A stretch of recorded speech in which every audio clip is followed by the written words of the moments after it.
Hello, ladies and gentlemen, it's Swissman15, and welcome back to another online battle for Medieval 2 Total War. This one is a fort siege, and I'm an idiot. I recorded this once 2 days ago, and forgot to include the sound. And my voice was not there. It had game sounds, but it was empty, so I was like, okay, this is no good. But then I didn't have time to record it again. Now I finally have time to record it again, and then I started it, and I forgot again to put it in. So the beginning, you missed out.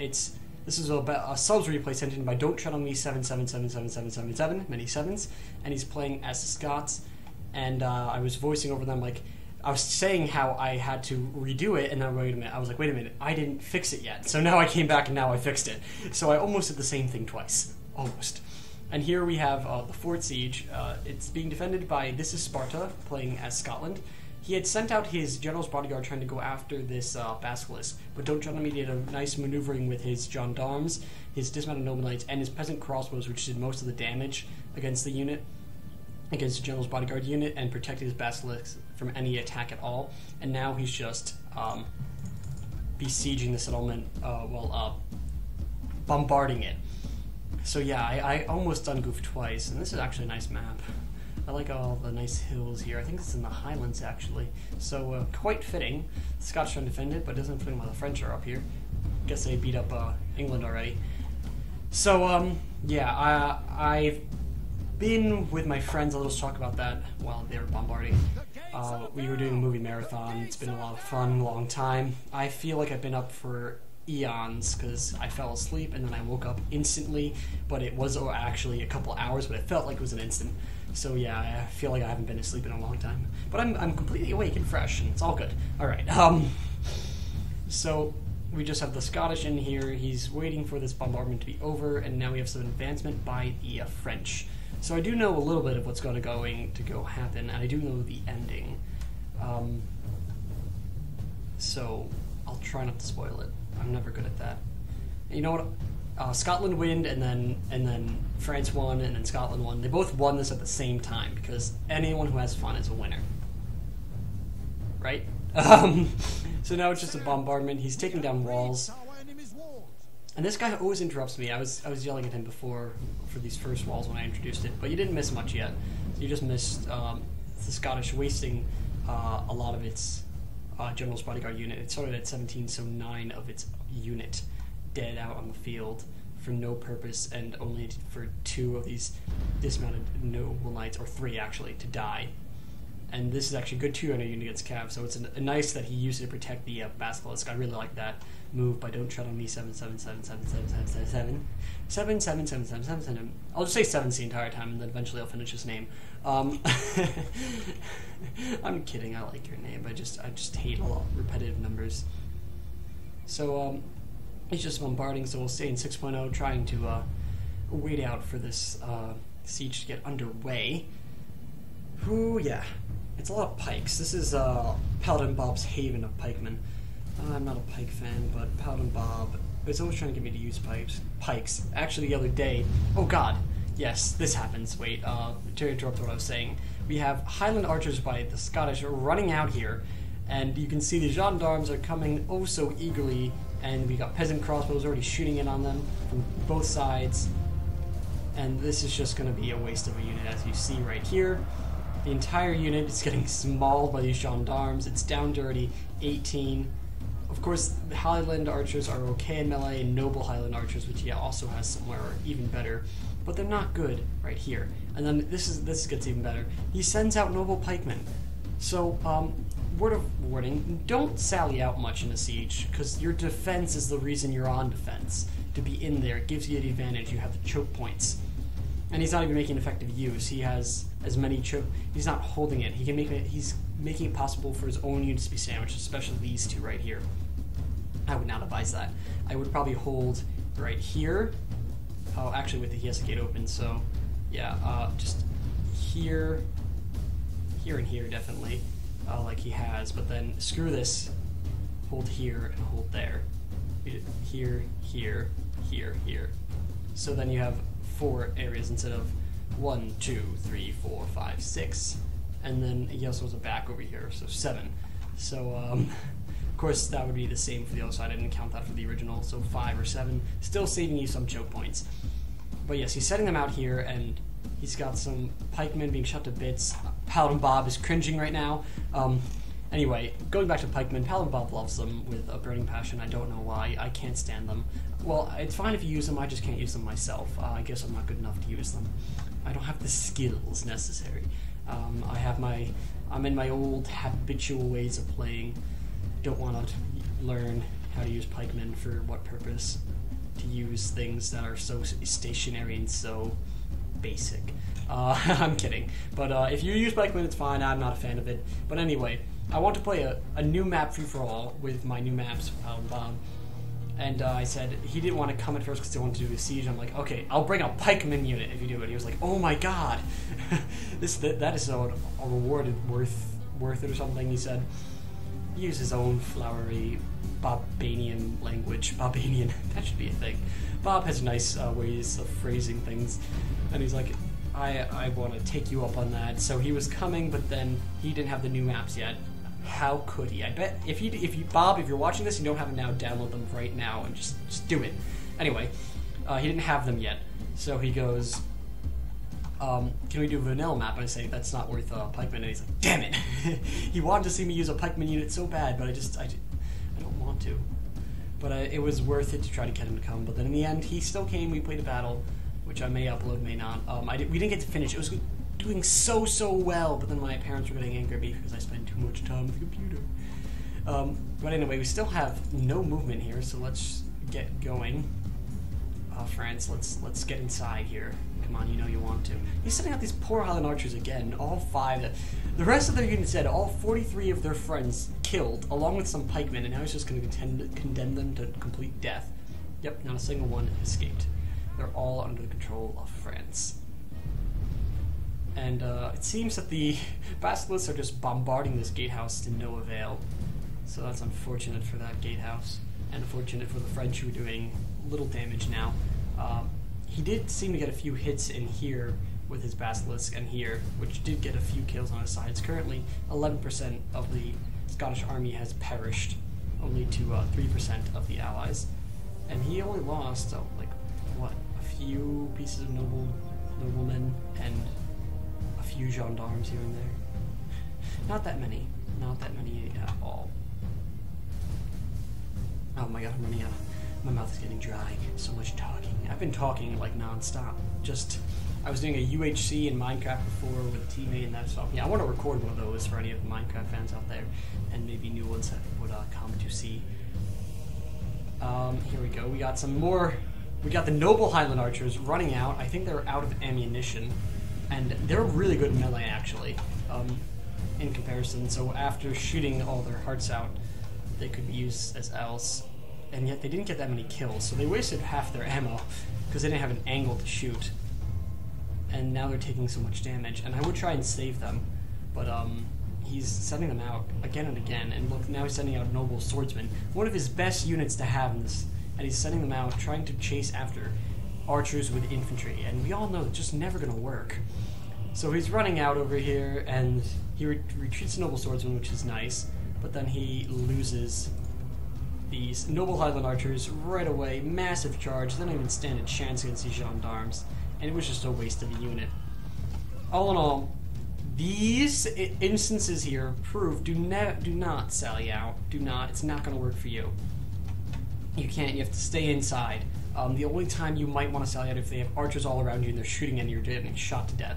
But that's not customary. And usually on defense you have a good chance of being on the advantage with the missiles. Especially you have towers usually, but apparently this fort they decided that towers, nah. Let's have a wooden wall that someone could climb over. I mean, look at them. This guy, if he has any hops at all, could just jump over this thing.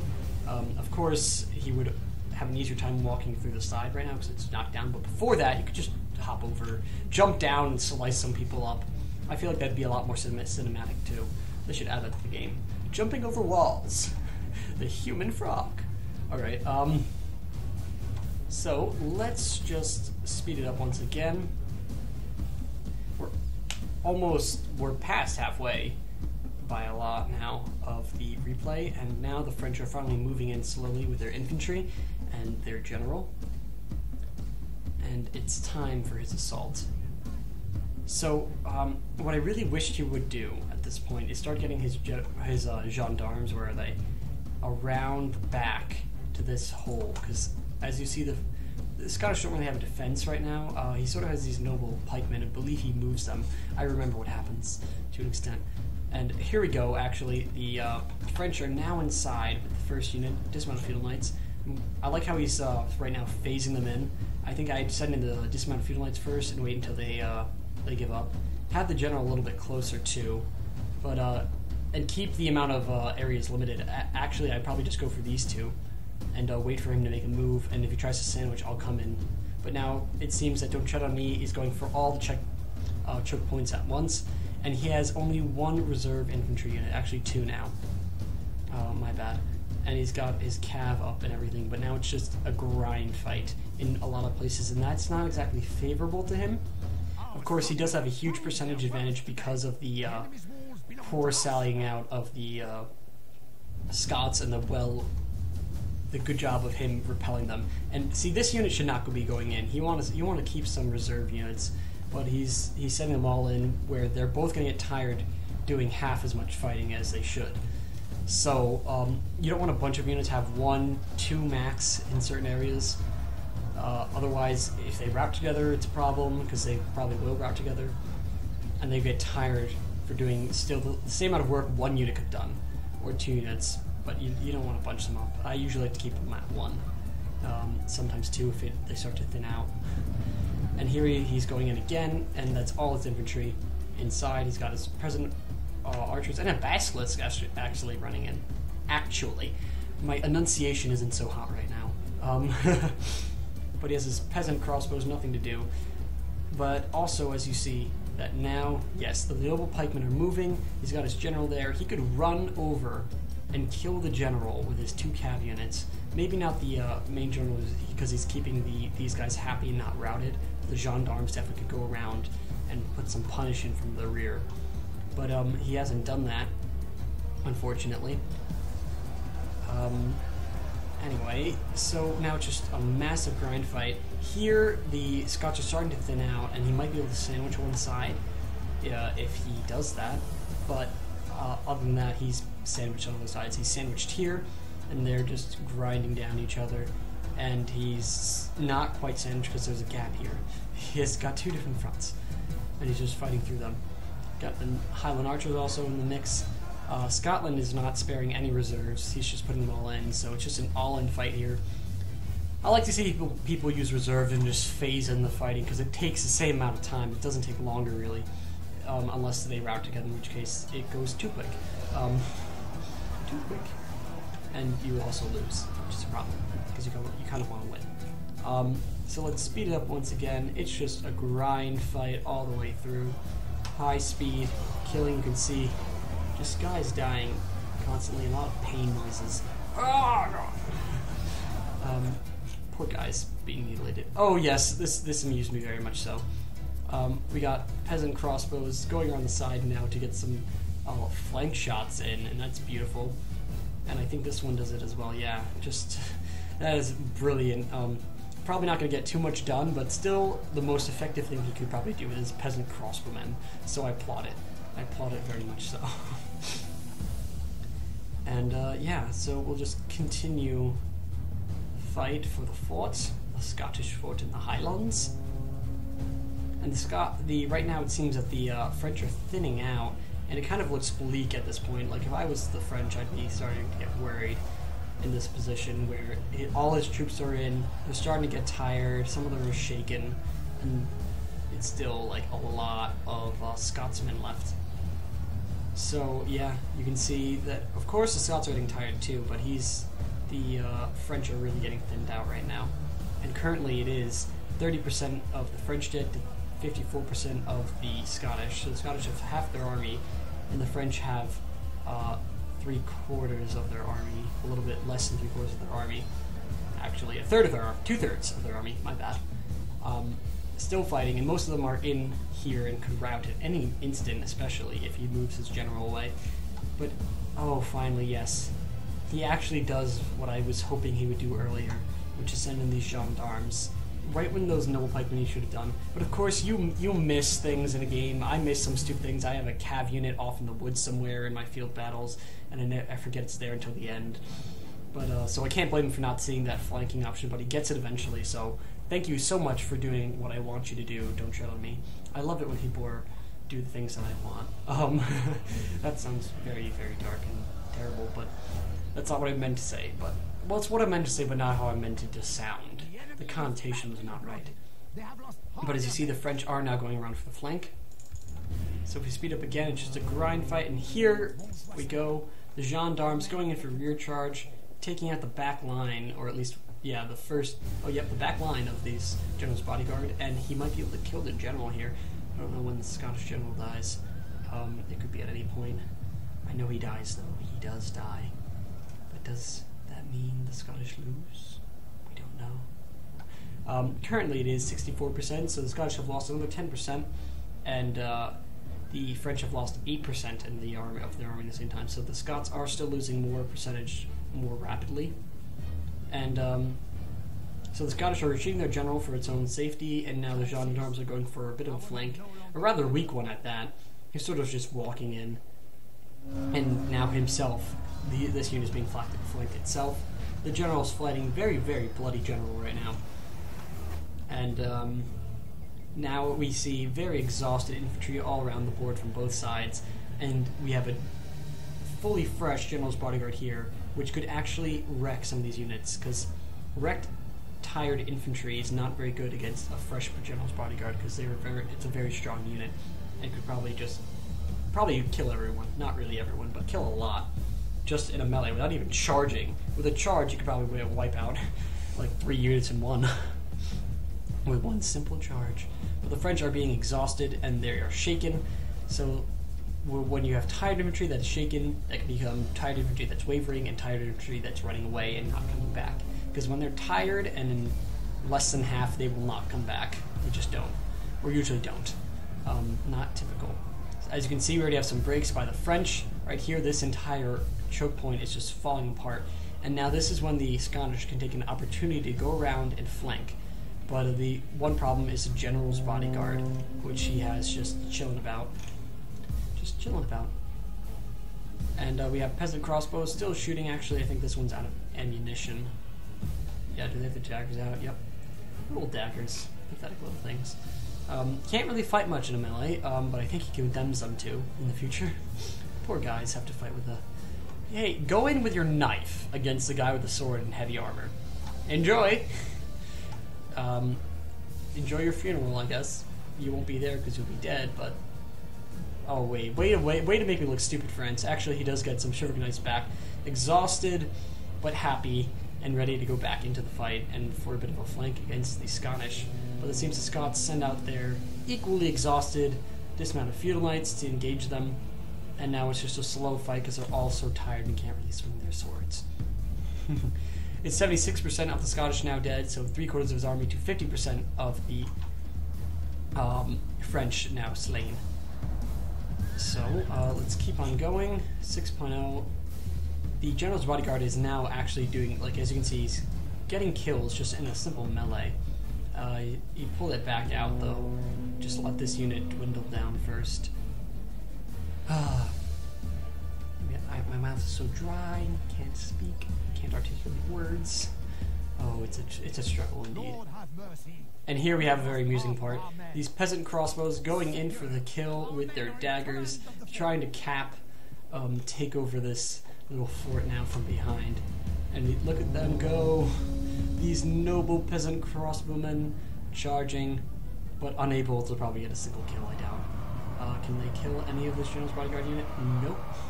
They lost 3 of their own, or 4 of their own already. But of course, they could flank. Oh wait, no, he's got some noble pikemen, only tired, so they're going to do fine at killing all these Frenchies in no problem whatsoever. I need to put oil on this chair. It's creaking all the time. Anytime I shift... Oh god, they just rout. They're just not even having it. 3 guys on a horse, guys. We can't take them. There's only like 70 of us against 3. But as you can see, they're just routing, and they're just not going to have any of it. Because they only have daggers. They can't really stand much of a chance. much like the Basilisk crew, which is now very much dead. You can see their dead bodies in there, right there. And very thin lines of the French right now, very right here and here, but the gate area is still rather popular with the French. As you can see, there's 65% of the French dead and 83% of the Scottish, so 20% of the Scots are left to deal with this. Now, I would definitely try and take an opportunity to sandwich the French forces, especially here, and try to sneak a unit through. Or this one somewhere, just try to sneak it through. But he hasn't done anything like that. The French are holding him back in most of these choke points, but see this unit, just run around, but actually, don't try to be doing a smart thing, plugging it up instantly just so the Scots can't even think about it, setting in his general, a rear charge against his own troops, probably not going to work too well. Actually, it gets the job done, some kills here, flying up still, even though he's in the back of his own troops that should have died in the process. Logic. Let's just speed it up once again. Almost 90% of the Scots are now dead. Let's see, 90%, so they have 10% of their army to take on 30% of the French. We have some routing by the Scottish too, which is kind of interesting. Right now, if I were the Scots, I would retreat to the town center, maybe. Hope for the best. And here we go, brilliant charges, which is a problem with the General's Bodyguard unit. You don't want to be charged, so that maybe it wasn't a good idea to go around the side, because he would be exposed to that charge. If he had his General's Bodyguard unit left after, if he hadn't wasted it, it would be a lot better for him. He also lost a lot in here, so I really wish he would have been able to save more and not sallied out and wasted so many of his troops. That would probably help him a lot in this stage of the game, because it was nowhere near as a problem. But now it's starting to look very much in the French favor. It looked a little bleak for him, but now he's got so many troops here, both in about half their number size. It's a little deceiving because it's in small unit size, not normal, so they're not out of 60, so they're both at over halfway, which is incredible. Tired, but over halfway. And the Scots are very, very low on troops themselves. So let's just speed it up, and now they're just grinding down on each other. The Scottish are starting to rout. A nice flank by the French, and it's a lot of routing Scottish. And we got the general out here trying to flee away, going in and fighting here, I guess, to his death. Yep, there he goes. Now his men will lose heart. And there goes the Scottish resistance completely.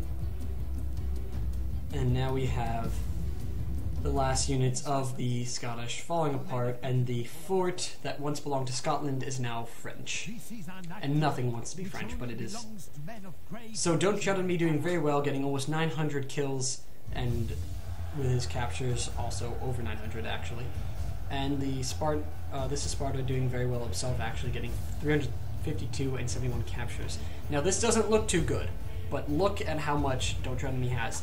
Under 600 troops that he got. So he went for quality troops while Sparta went for quantity. And the quantity probably would have worked if he kept his reserves in order and he waited for the French to tire out, since that's what the best thing that quantity can do is you have more units, you can wait, you can go in, have them tire out so that they perform less, try to go for flanks and stuff. But if he wasted some of his troops going out there and they just blobbed up both. So if I have anything to say to either of these players, keep some reserves and don't sally out if you're on the defense. But nice job to both of them. Nice job by Don't Shout at Me countering that sallying out and getting some nice flanks and just general good strategy. And thank you also for sending it in. I hope you guys like, comment, and subscribe. Tell me what you think.